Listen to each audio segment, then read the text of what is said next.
my question to you would be is why do some people develop PTSD after trauma and some others don't?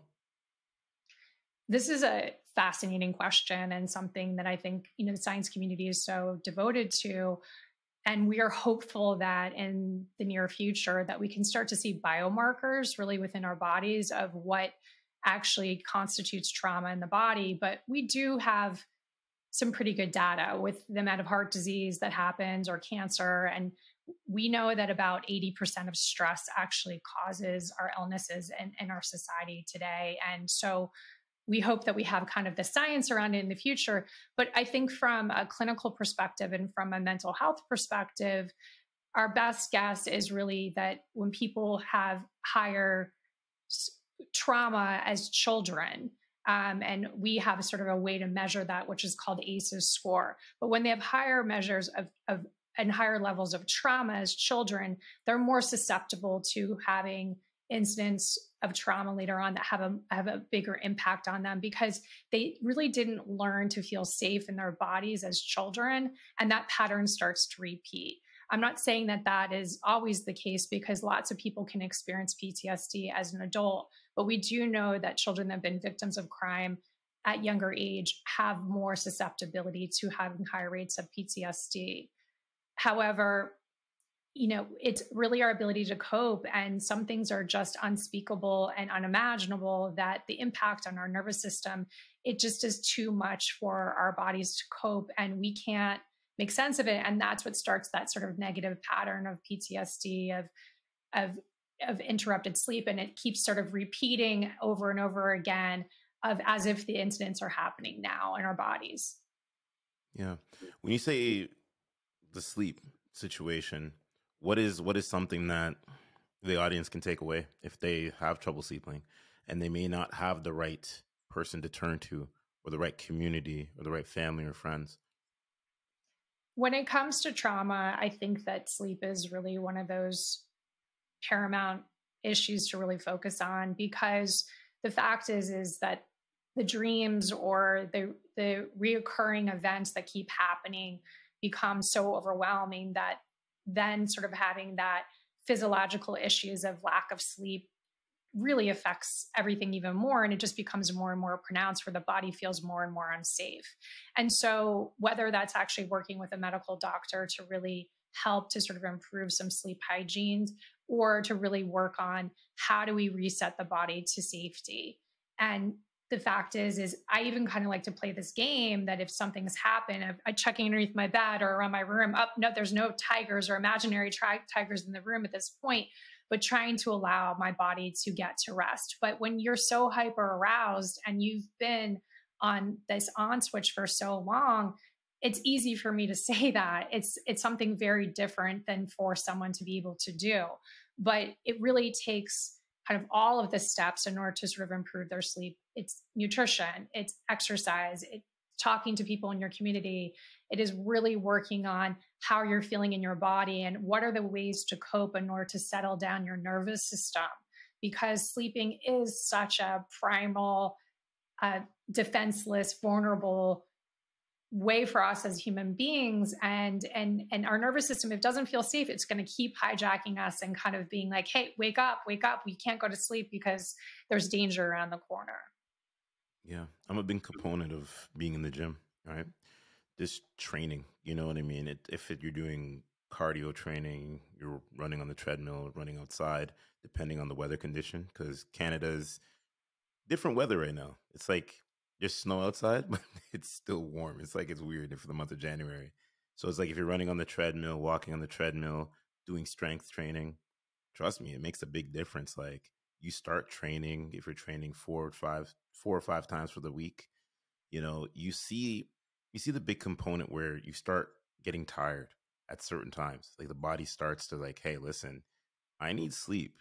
And if you're not giving me the sleep, it's going to have a negative aspect. You know what I mean?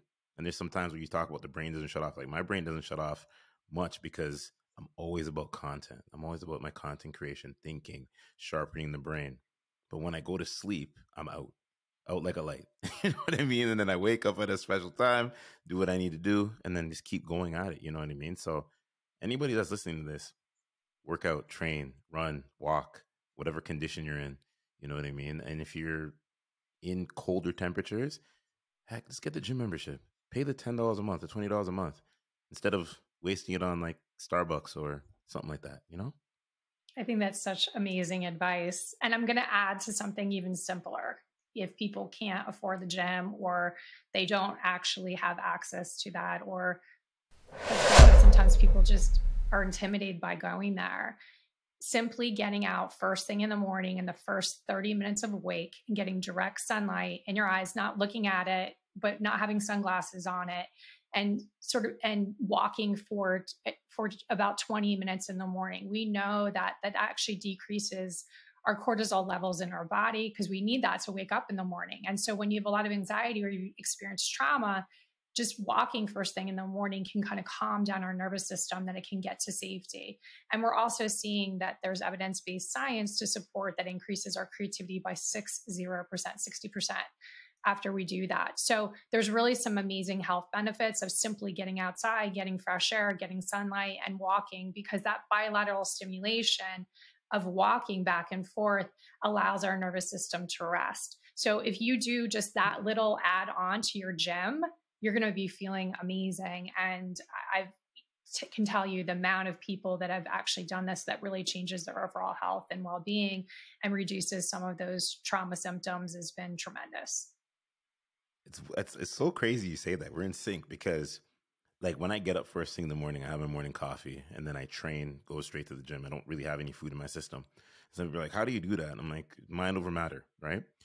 But my gym is right across the street. It's literally right across the street, right? So I get up, I walk out the condo, and then I cross the street, and then I cross another street, and then I'm there. You know what I mean? So it's like that direct sunlight. And that's like my pre-workout. You know, some people like to, and coming from the health and fitness background, a lot of people used to like go to the gym, walk on a treadmill. Me walking to the gym is my workout, my pre-workout, should I say. And then me walking back home is like my cool down. You know what I mean? So it's like, I get the best of both worlds, you know? So Absolutely. weather permitting, people get out there. Sometimes don't always have to be in the car. If your gym is like down the street, just take a walk. You know what I mean? And walk back home. Trust me, you'll feel better after. Such great advice. Yeah. Oh, well, you're the expert here, right? I don't want to take away from the show. So I've read a quote all over like social media, and I keep seeing it where it says, your standards are our reflection of your lifestyle, right? What does that mean to you? Well, our standards for ourselves, because no one gets to decide your self-worth except you. Your value of yourself is up to you. The problem is that we all have wounding from when we were kids, that we felt we were not enough in some capacity. We weren't smart enough. We weren't good enough. We weren't just simply enough. And throughout our lives, that can get triggered and it can start to sort of affect our relationships, or we believe that other people think of us is actually true, or we have to feel, in order to get the love that we want or the support that we want in our communities, we have to sort of disown these parts of ourselves. And so when we start to own that for ourselves, when we start to own that our own worth and value is up to us, that changes everything, because then we start to live our own authentic lives versus living for other people or living according to other people's standards. And that actually is tremendous freedom. And so I love that quote that's going around, and people are really celebrating that and talking about how they can set up their own lifestyles according to their plan versus what other people want for them too. Love that you say that. Would you say that more people struggle than have that freedom of a mind? You know, like they rather just be, I like to say, under the thumb a lot of times. And it's not making a mockery at a lot of people, but I feel like if you see the world for what it is, we're having high level conversation. A lot of people run away from that versus they rather have the mindless kind of just willy nilly surface level type of dialogue. And I get it. We're all different in life. So if you're a surface level person versus somebody with a growth mindset, there's going to be a little bit of a disconnection. You know what I mean? That's why I like to operate with people with the same growth mindset, because you get to see, you get to play the ebbs and the flows, you know? Well, I think that it all goes back to safety in the body. So our brains are really actually quite lazy, and it only takes information for the past in order to make sense of the future. And so when we're sort of feeling unsafe or feeling like we're going to be judged or feeling that people are going to criticize us or we're not smart enough or whatever it may be, that kind of surface level is actually quite a defense mechanism. It's not a lack of intelligence. It's, I don't feel safe enough to actually really engage because I don't know what kind of reaction I'm going to get. And I'm not saying any of this is conscious, but it is something that's going on in the unconscious that our nervous system gets misfired, and that's what allows people to sort of not feel connected in the way that you're really discussing, and that growth mindset. Because let's be honest, our nervous system gets misfires 4 times as fast as we're blinking our eyes. And so that's always going to be the first defense mechanism. It actually tells us, hey, something's going on here. It doesn't care that we're happy, doesn't care that we're connected, doesn't care that we're growing. It cares that we're actually safe on a primal level. So I think that when you're talking about people that are actually moving in that space, they actually are able to regulate their nervous system. They have great nervous system hygiene most of the time in order to really be able to use that higher level of thinking, which is our prefrontal cortex, to be able to make better decisions in their lives and moving in the direction of feeling purposeful and meaningful versus just hanging on by their fingernails. Love that. Wow. Such good gems being dropped right here. So how would you say, I don't feel like me and you have to necessarily do this, but aligning that inner ability about ourselves, is it through books? Is it through finding the research? Is it hiring a therapist, somebody like that? What would you say? I think that every person is different. And I think that throughout our lives, we're always searching to hopefully be better people. And we're always becoming new versions of ourselves. And I think that the more people can get comfortable being uncomfortable, that life is always in transition. We can't avoid pain. It's inevitable. We can't avoid trauma. It's inevitable. But what we can change is our response to things. We can change that we don't allow our bodies to react to things in ways that makes us feel out of control, and it decreases our value of our lives. But the problem is it's easier said than done. I love to kind of say that. But I think if anyone's going to take away anything, is that you have more agency and control, and simply putting your hands on your heart and checking in with yourself, doing a body scan every day. What's going on with me right now? How am I feeling? If I'm reacting or I'm being aggressive, or if I'm being overwhelmed, or I can't think, or I'm spiraling around, something's going on with me internally. And what do I need to do? What are my coping skills in order to settle my body down to safety, that I can be in a higher level of functioning and a growth mindset, which I think every person wants. We all want to feel joyful. We want to wake up in the morning and feel amazing. But some days that's going to be harder for some. Some days every day is hard for people. So there's just the simple things to start with that actually can make big changes. And I think that once people get momentum, then they start keeping moving more and more towards that because it feels good. And for the first time, they're actually feeling something different in their bodies and their brains and their hearts than they've ever experienced. And that's why safety is so important, and really understanding nervous system hygiene is so important for people too. Well said. Wow. Well said. Well said. Love the conversation. Love the conversation. I know the audience will be loving it too. Is there any like books you'd recommend to the audience? Like 2 to 3 books that they should be having their pen, their paper, or even their thumbs right now as they're listening, that they should be jotting down, that they should need to read if it's either in an audiobook or a reading? I think that the advancement in mental health and trauma is always incredible. And there's new things that are happening in the field all the time. There's new science that's happening all the time. And there's so many different areas where people can gain great resources. I think there are some kind of tried and true that tend to be recommended over and over again for people to help them understand. And they really are about people like Vanderkoff, whose book His Body Keeps the Score, which really allows people to understand what's happening in our bodies when we've been traumatized.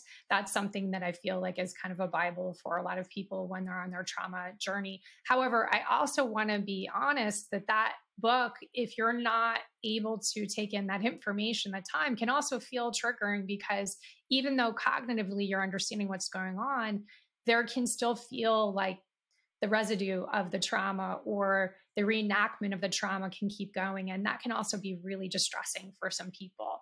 So I think the bottom line is find those podcasts that make you feel joyful, that make you feel alive, and start to take in some of those bite-sized information, because we have abundance of it, whether it's about attachment theory or inner child work or trauma work or nervous system or neurocardiology, whatever it may be. There's endless resources, but really making sure that you're also doing things in the day that actually bring you renewing feelings of joy, and that you feel in a state of calm and safety when you're doing this work is also going to be really important. No, well said. Well said. I'm a big component of audiobooks too. And I'll say this, free apps. One of my friends in New York, he says all the time now, free apps. There's so much free software, like you said, podcasts, right? We know some of the same people that are talking about what it is we're talking about. So it's like, find those recommendations. You know what? Sometimes go in people's DM. Go into a podcaster's DM. Do you have any recommendations on some stuff? And you'd be surprised, right? Because that's how you pour back into your community, and that's how you build relationships. And that's something I'm all about, building relationships. Because relationships these days, there's nothing wrong with having a resume, right? A paper resume, or you send it out for a new job application. But those networks are what's going to actually help you get to where it is you need to get to in life. And you build some cool experiences with some people too, right? And I think what you're talking again goes back to relationships and community, which is so important. And so if you're feeling like people have information that resonates with you, that actually is, yes, go into, a lot of times they have resource guides. I know that I'm always advertising kind of a new book that a friend's done, or resources that are helping people with self-healing, because not everyone can access a therapist, or not everyone has those resources or wherever they live. And we do know that our body has the ability to self-heal. And so there's so many things out there that I think can really help people. But I think it's starting and reaching out to your community and being vulnerable and asking for help. That is definitely the first step to recovering from whatever you've been through. So kind of falling off onto networking, what's one of the things you think some people miss when it comes to networking the right way? Not the wrong way. I mean, sometimes you can go into some person's DM, and I use voice notes a lot because voice notes make you stand out completely, right? And I released an ebook, like, what was it? Pandemic. And then I kind of pulled it away. And it's funny because I got a lot of good feedback. People are like, yo, these are gems. I'm like, it's actually common sense. You know what I mean? But what's one thing that you use that you can give the audience as far as like networking and be efficient with your networking? I think it's being clear about what your intentions are. If you know what you're moving towards or what you're seeking, then those people are going to naturally start to become more aligned in your life, and they're going to show up. It's not a coincidence that we met. We met because we had a community of friends that are connected. And of course, then we eventually met. And so I think with people aimlessly trying to find things without really knowing, I call them your NWDVs because I love an acronym, but it's your needs, wants, desires, and values in life. And when you're clear about what those are for you, then you're naturally going to align with certain people that can either help you or support you, because those values will be lined up. And it's also about your ability to give back and be supportive of them and the community too. Having really symbiotic relationships is super important. So I think it's really watch the alignment. If a relationship feels forced, or you're not getting a response for someone, or they're not following up, or they're not reacting to you, that it doesn't feel good, that actually isn't someone that you want to continue to kind of seek out in relationship. Try to find those people that have those same MWDVs and really that value system, which is so important. And then it's going to feel a lot more effortless. You're not going to have to force or push it as much. Well said. Well said. Conversation about mental health. What's the 3 facts about mental health? I feel like I stick with 3 because it's different for everybody else. But how would you break that down? 3 facts about mental health. Well, what goes on with our mental health is actually how we feel in our life, right? So people often separate out our physical health. And we talked a lot about fitness, which is so important, but we have to really understand the mind body connection is so key to everything. And I really like to include the heart because the heart beats before the brain. And for me, that is actually how I navigate my life. And so we have to really focus on really kind of destigmatizing. And I know we're doing a better job. I know that people are talking about mental health more, but unfortunately, that's with the rising numbers of more people suffering and struggling and the highest suicide rates we've ever had in history. And the UN now is talking about the adolescent mental health as being their number one priority right now. So we really have to kind of start thinking that mental health and physical health are the same things. The other thing is that it's something that we need to start to really focus on within our school systems. The last time we had any education about emotional regulation, we were in preschool. And that's really around the world, is that we somehow think that people are supposed to get these skills, even though we have such high rates of kids that have been through catastrophic events or have been neglected, abused, or sexually abused. We expect that all these kids feel safe in their bodies and they know how to navigate. And that actually isn't working. We have to really kind of start to say, hey, we need to be working on emotional regulation. We need to be working on nervous system. And we need to actually really be teaching people what's going on in their body, brains, and hearts. So when it comes to mental health, I really feel like we've got to increase our education. We've got to actually kind of be more intentional about it every single day. It doesn't just happen. We have to work at it. It's a muscle. And we have to actually keep working at it to reprogram. And the amazing thing is with neuroplasticity, we can always be growing and changing and getting better and feeling better. We're not just stuck with a diagnosis. Well said. Here's my question, because I want to go kind of off the board with this one. When we think about the young generation and mental health, overexposure of social media, right? Some of these apps, I'm going to use one, TikTok being out there, because I think social media right now has the great parts of it. It has a learning catalog that I feel like is missed because a lot of people are more gravitating to the things that are not learning. There's some of these influencers that have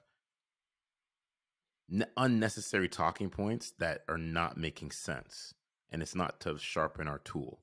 Do you think it's the overconsumption of social media, even though we use it because it's a part of our business, it's part of our journey, but it's kids don't know what to pick from because they're not necessarily seasoned in their mindset?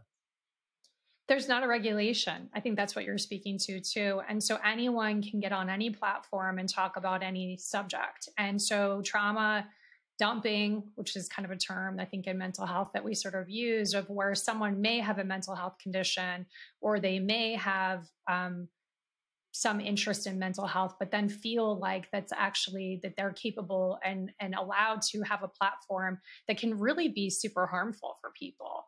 I've seen that on a lot of different platforms, especially during the pandemic, where people were giving advice to people or speaking about things that they had no experience or knowledge and really harming people. So I think when people are looking at TikTok or they're looking at social media, they're looking Clubhouse or they're looking at Instagram or Twitter or wherever it may be, the importance is really looking at people's credentials of, is that person actually speaking from a place of authority where they have an education to speak on that topic?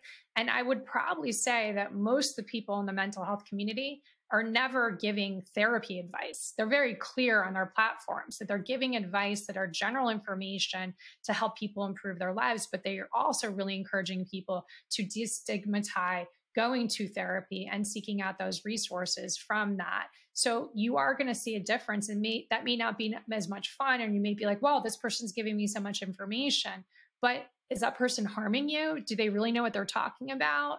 Are they only eliciting more trauma reenactment for you or more harm? Or maybe you're even diagnosing yourself of having something that's not even true based on something that sounds very similar. So seek professionals, look for people's credentials and expertise. And that's even what we were talking about with all these free resources. So many amazing professionals with tons of knowledge have resources out there. Just be informed of who you're seeking them from. That's well said that you said that, because there was what was the thing on TikTok? What was the biggest craze? The back cracking, where they were showing you how to get into position and like basically crack your back a certain way. And I'm looking at this from my range of field when I was in health and fitness. I'm like, no, like anybody could simply go out there and they're going to severely injure themselves. And you see these people doing this, and I'm like, even something like that, I got a snapshot off of, and I'm like, this is bad, because now you're showing these little kids to do certain things. Like there's guys that are in RMT and they show you how to do it the right way. You know what I mean? Versus some startup person that has a couple few followers and generated likes, and they're showing you how to do this, and then you severely injure yourself. And then you're the one who's left saying, well, I watched that TikTok video of that wannabe influencer, and now look. You know what I mean? So it's like, we got to pick and choose where you're getting your resources from. I feel like with podcasting, we have a lot of tendencies where we want to have freedom of speech, but we also have to watch what it is that we say, because it can be triggering for some other people. And I feel like, you know how this goes. Preconceived notions happen all the time, right? So it's just how life can be sometimes. Absolutely. And I think too, what you're talking about are physical people seeing physical things of harming themselves. It's really hard to sort of understand, is this being affecting my mental health, until it actually becomes a really big problem. Because also the way the algorithms work, that once you start to follow one person like that, all of a sudden your entire feed, and you don't know the difference between this is good content or not, and you're getting similar types of feeds. So I think it's really also important for people that are out there, even if they're thinking they're trying to help people, be conscious of, do I have the education? How do we become 1% better? I love that question. And I think that it's really that start of wanting to be 1% better is what's so important.